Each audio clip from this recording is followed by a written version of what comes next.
بسم الله الرحمن الرحيم. ياسين والقرآن الحكيم إنك لمن المرسلين على صراط مستقيم تنزيل العزيز الرحيم لتنذر قوما ما أنذر آباؤهم فهم غافلون لقد حق القول على أكثرهم فهم لا يؤمنون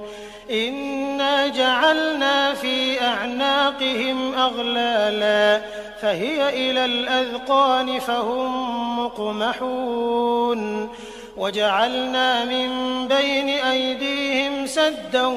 ومن خلفهم سدا فأغشيناهم فهم لا يبصرون وسواء عليهم أأنذرتهم أم لم تنذرهم لا يؤمنون إنما تنذر من اتبع الذكر وخشي الرحمن بالغيب فبشره بمغفرة وأجر كريم إنا نحن نحيي الموتى ونكتب ما قدموا وآثارهم وكل شيء أحصيناه في إمام مبين واضرب لهم مثلا أصحاب القرية إذ جاءها المرسلون إذ أرسلنا إليهم 2 فكذبوهما فعززنا بثالث فقالوا إنا إليكم مرسلون قالوا ما أنتم إلا بشر مثلنا وما أنزل الرحمن من شيء إن أنتم إلا تكذبون قالوا ربنا يعلم إنا إليكم لمرسلون وما علينا إلا البلاغ المبين قالوا إنا تطيرنا بكم لئن لم تنتهوا لنرجمنكم وليمسنكم منا عذاب أليم قالوا طائركم معكم أئن ذكرتم بل أنتم قوم مسرفون وجاء من أقصى المدينة رجل يسعى قال يا قوم اتبعوا المرسلين اتبعوا من لا يسألكم أجرا وهم مهتدون وما لي لا أعبد الذي فطرني وإليه ترجعون أأتخذ من دونه آلهة إن يردني الرحمن بضر لا تغن عني شفاعتهم شيئا ولا ينقذون إني إذا لفي ضلال مبين إني آمنت بربكم فاسمعون قيل ادخل الجنة قال يا ليت قومي يعلمون بما غفر لي ربي وجعلني من المكرمين وما أنزلنا على قومه من بعده من جند من السماء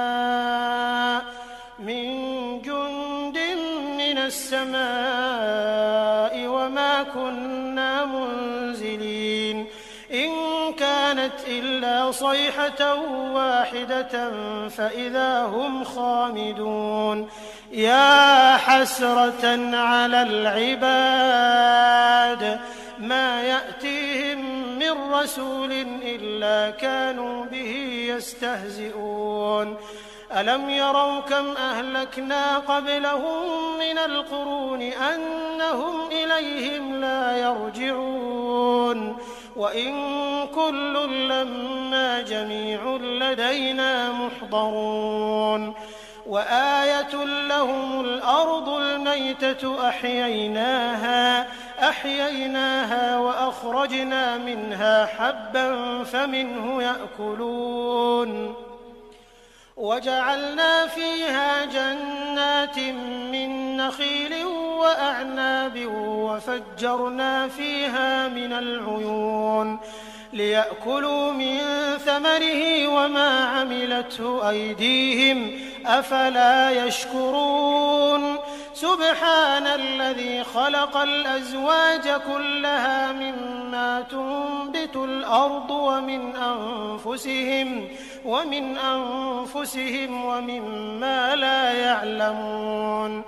وآية لهم الليل نسلخ منه النهار فإذا هم مظلمون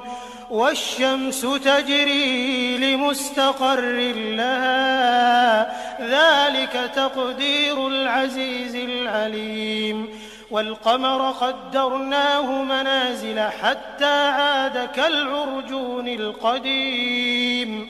لا الشمس ينبغي لها أن تدرك القمر ولا الليل سابق النهار وكل في فلك يسبحون وآية لهم أنا حملنا ذريتهم في الفلك المشحون وخلقنا لهم من مثله ما يركبون وإن نشأ نغرقهم فلا صريخ لهم ولا هم ينقذون إلا رحمة منا ومتاعا إلى حين وإذا قيل لهم اتقوا ما بين أيديكم وما خلفكم لعلكم ترحمون وما تأتيهم من آية من آيات ربهم إلا كانوا عنها معرضين وإذا قيل لهم أنفقوا مما رزقكم الله قال الذين كفروا للذين آمنوا أنطعم من لو يشاء الله أطعمه إن أنتم إلا في ضلال مبين ويقولون متى هذا الوعد إن كنتم صادقين ما ينظرون إلا صيحة واحدة تأخذهم وهم يخصمون فلا يستطيعون توصية ولا إلى أهلهم يرجعون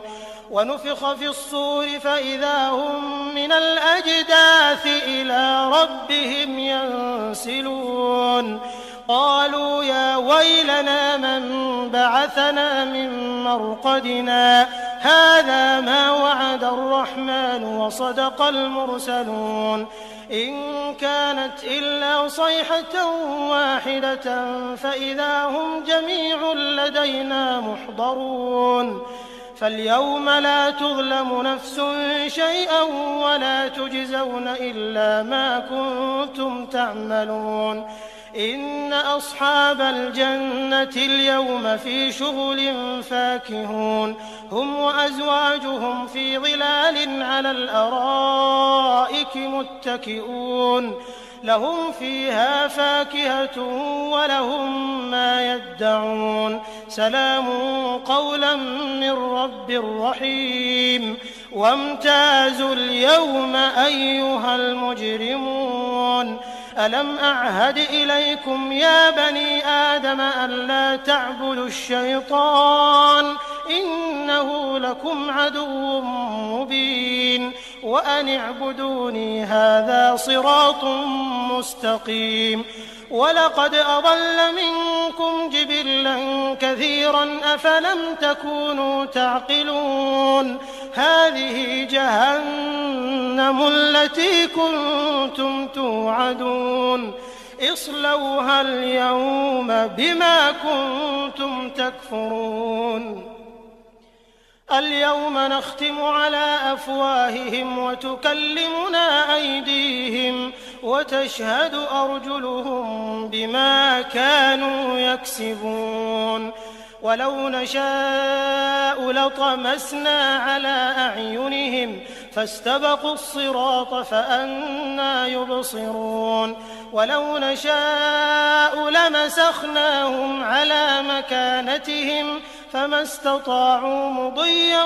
ولا يرجعون ومن نعمره ننكسه في الخلق أفلا يعقلون وما علمناه الشعر وما ينبغي له إن هو إلا ذكر وقرآن مبين لينذر من كان حيا ويحق القول على الكافرين أولم يروا أنا خلقنا لهم مما عملت أيدينا أنعاما فهم لها مالكون وذللناها لهم فمنها ركوبهم ومنها يأكلون ولهم فيها منافع ومشارب أفلا يشكرون واتخذوا من دون الله آلهة لعلهم ينصرون لا يستطيعون نصرهم وهم لهم جند محضرون فلا يحزنك قولهم إنا نعلم ما يسرون وما يعلنون أولم ير الإنسان أنا خلقناه من نطفة فإذا هو خصيم مبين وضرب لنا مثلا ونسي خلقه قال من يحيي العظام وهي رميم قل يحييها الذي أنشأها أول مرة وهو بكل خلق عليم الذي جعل لكم من الشجر الأخضر نارا فإذا أنتم منه توقدون أوليس الذي خلق السماوات والأرض بقادر على أن يخلق مثلهم بلى وهو الخلاق العليم إنما أمره إذا أراد شيئا أن يقول له كن فيكون فسبحان الذي بيده ملكوت كل شيء وإليه ترجعون بسم الله الرحمن الرحيم الرحمن علم القرآن خلق الإنسان علمه البيان الشمس والقمر بحسبان والنجم والشجر يسجدان والسماء رفعها ووضع الميزان ألا تطغوا في الميزان وأقيموا الوزن بالقسط ولا تخسروا الميزان والأرض وضعها للأنام فيها فاكهة والنخل ذات الأكمام والحب ذو العصف والريحان فبأي آلاء ربكما تكذبان خلق الإنسان من صلصال كالفخار وخلق الجان من مارج من نار فبأي آلاء ربكما تكذبان رب المشرقين ورب المغربين فبأي آلاء ربكما تكذبان مرج البحرين يلتقيان بينهما برزخ لا يبغيان فبأي آلاء ربكما تكذبان يخرج منهما اللؤلؤ والمرجان فبأي آلاء ربكما تكذبان وله الجوار المنشآت في البحر كالأعلام فبأي آلاء ربكما تكذبان كل من عليها فان ويبقى وجه ربك ذو الجلال والإكرام والإكرام فبأي آلاء ربكما تكذبان يسأله من في السماوات والأرض كل يوم هو في شأن فبأي آلاء ربكما تكذبان سنفرغ لكم أيها الثقلان فبأي آلاء ربكما تكذبان يا معشر الجن والإنس إن استطعتم أن تنفذوا من أقطار السماوات والأرض فانفذوا لا تنفذون إلا بسلطان فبأي آلاء ربكما تكذبان يرسل عليكما شواظ من نار ونحاس فلا تنتصران فبأي آلاء ربكما تكذبان فإذا انشقت السماء فكانت وردة كالدهان فبأي آلاء ربكما تكذبان فيومئذ لا يسأل عن ذنبه إنس ولا جان فبأي آلاء ربكما تكذبان يعرف المجرمون بسيماهم فيؤخذ بالنواصي والأقدام فبأي آلاء ربكما تكذبان هذه جهنم التي يكذب بها المجرمون يطوفون بينها وبين حميم آن فبأي آلاء ربكما تكذبان ولمن خاف مقام ربه جنتان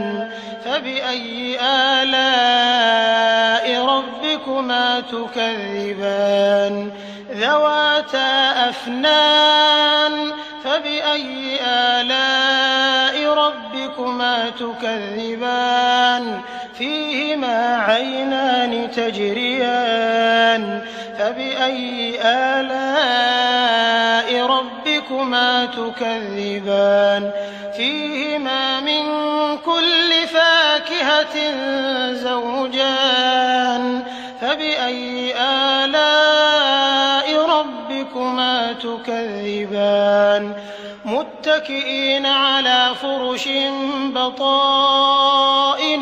من استبرق وجنى الجنتين دان فبأي آلاء ربكما تكذبان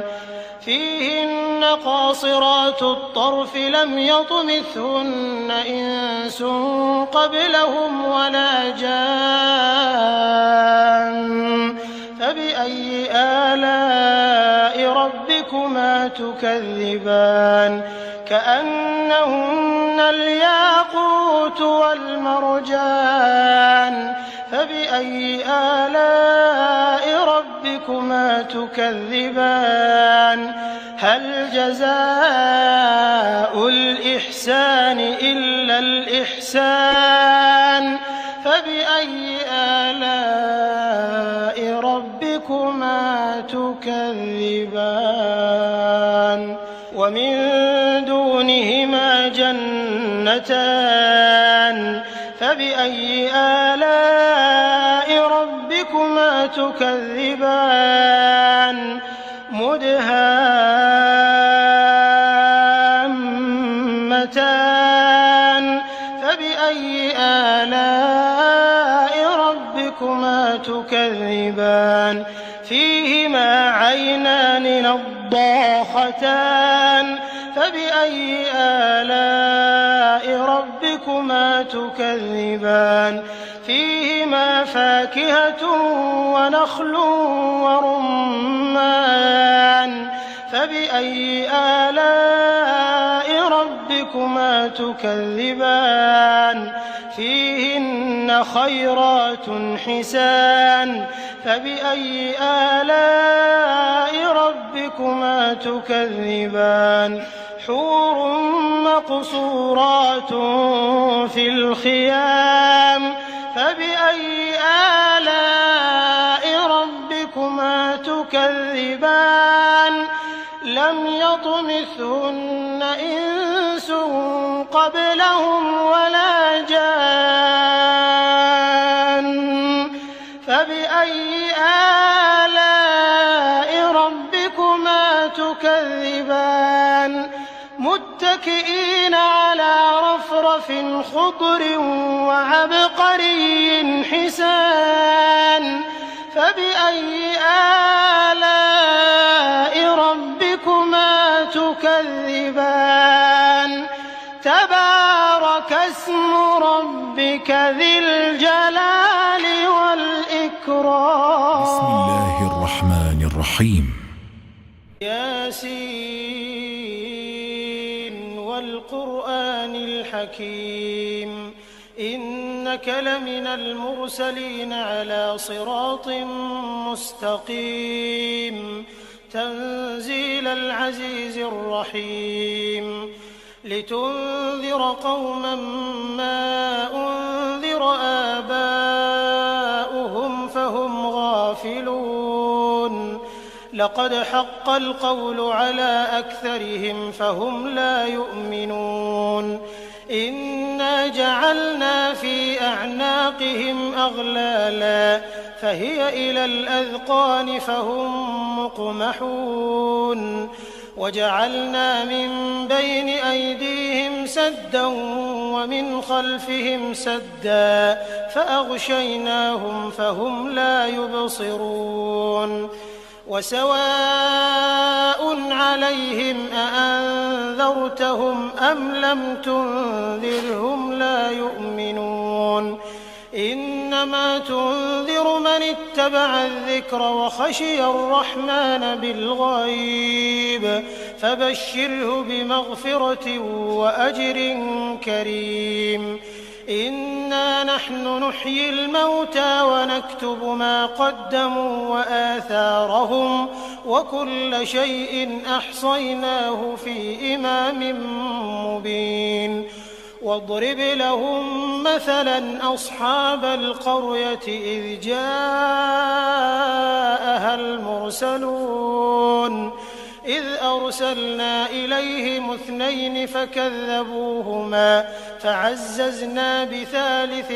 فقالوا إنا إليكم مرسلون قالوا ما أنتم إلا بشر مثلنا وما أنزل الرحمن من شيء إن أنتم إلا تكذبون قالوا ربنا يعلم إنا إليكم لمرسلون وما علينا إلا البلاغ المبين قالوا إنا تطيرنا بكم لئن لم تنتهوا لنرجمنكم وليمسنكم منا عذاب أليم قالوا طائركم معكم أئن ذكرتم بل أنتم قوم مسرفون وجاء من أقصى المدينة رجل يسعى قال يا قوم اتبعوا المرسلين اتبعوا من لا يسألكم أجرا وهم مهتدون وما لي لا أعبد الذي فطرني وإليه ترجعون أأتخذ من دونه آلهة إن يردني الرحمن بضر لا تغن عني شفاعتهم شيئا ولا ينقذون إني إذا لفي ضلال مبين ربكم فاسمعون قيل ادخل الجنة قال يا ليت قومي يعلمون بما غفر لي ربي وجعلني من المكرمين وما أنزلنا على قومه من بعده من جند من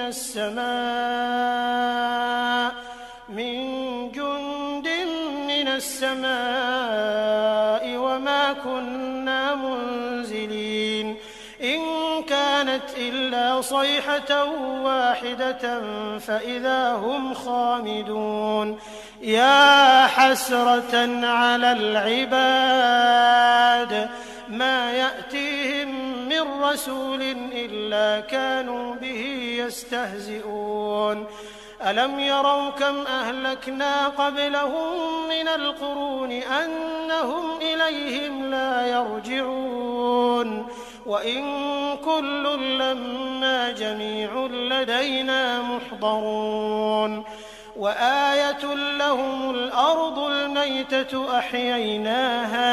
أحييناها وأخرجنا منها حبا فمنه يأكلون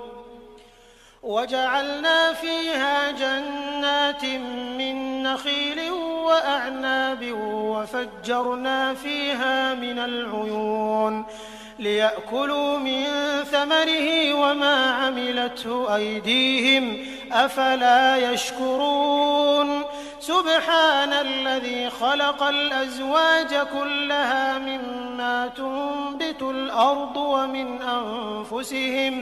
ومن أنفسهم ومما لا يعلمون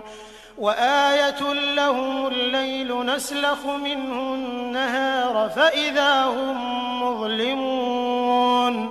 والشمس تجري لمستقر لها ذلك تقدير العزيز العليم والقمر قدرناه منازل حتى عاد كالعرجون القديم لا الشمس ينبغي لها أن تدرك القمر ولا الليل سابق النهار وكل في فلك يسبحون وآية لهم أنا حملنا ذريتهم في الفلك المشحون وخلقنا لهم من مثله ما يركبون وإن نشأ نغرقهم فلا صريخ لهم ولا هم ينقذون إلا رحمة منا ومتاعا إلى حين وإذا قيل لهم اتقوا ما بين أيديكم وما خلفكم لعلكم ترحمون وما تأتيهم من آية من آيات ربهم إلا كانوا عنها معرضين وإذا قيل لهم أنفقوا مما رزقكم الله قال الذين كفروا للذين آمنوا أنطعم من لو يشاء الله أطعمه إن أنتم إلا في ضلال مبين ويقولون متى هذا الوعد إن كنتم صادقين ما ينظرون إلا صيحة واحدة تأخذهم وهم يخصمون فلا يستطيعون توصية ولا إلى أهلهم يرجعون ونفخ في الصور فإذا هم من الأجداث إلى ربهم ينسلون قالوا يا ويلنا من بعثنا من مرقدنا هذا ما وعد الرحمن وصدق المرسلون إن كانت إلا صيحة واحدة فإذا هم جميع لدينا محضرون فاليوم لا تظلم نفس شيئا ولا تجزون إلا ما كنتم تعملون إن أصحاب الجنة اليوم في شغل فاكهون هم وأزواجهم في ظلال على الأرائك متكئون لهم فيها فاكهة ولهم ما يدعون سلام قولا من رب رحيم وامتازوا اليوم أيها المجرمون ألم أعهد إليكم يا بني آدم ألا تعبدوا الشيطان إنه لكم عدو مبين وأن اعبدوني هذا صراط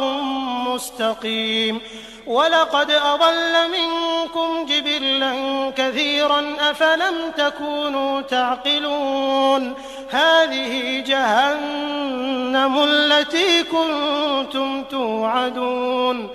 اصلوها اليوم بما كنتم تكفرون اليوم نختم على أفواههم وتكلمنا أيديهم وتشهد أرجلهم بما كانوا يكسبون ولو نشاء لطمسنا على أعينهم فاستبقوا الصراط فأنى يبصرون ولو نشاء لمسخناهم على مكانتهم فما استطاعوا مضيا ولا يرجعون ومن نعمره ننكسه في الخلق أفلا يعقلون وما علمناه الشعر وما ينبغي له إن هو إلا ذكر وقرآن مبين لينذر من كان حيا ويحق القول على الكافرين أولم يروا أنا خلقنا لهم مما عملت أيدينا أنعاما فهم لها مالكون وذللناها لهم فمنها ركوبهم ومنها يأكلون ولهم فيها منافع ومشارب أفلا يشكرون واتخذوا من دون الله آلهة لعلهم ينصرون لا يستطيعون نصرهم وهم لهم جند محضرون فلا يحزنك قولهم إنا نعلم ما يسرون وما يعلنون أولم ير الإنسان أنا خلقناه من نطفة فإذا هو خصيم مبين وضرب لنا مثلا ونسي خلقه قال من يحيي العظام وهي رميم قل يحييها الذي أنشأها أول مرة وهو بكل خلق عليم الذي جعل لكم من الشجر الأخضر نارا فإذا أنتم منه توقدون أوليس الذي خلق السماوات والأرض بقادر على أن يخلق مثلهم بلى وهو الخلاق العليم إنما أمره إذا أراد شيئا أن يقول له كن فيكون فسبحان الذي بيده ملكوت كل شيء وإليه ترجعون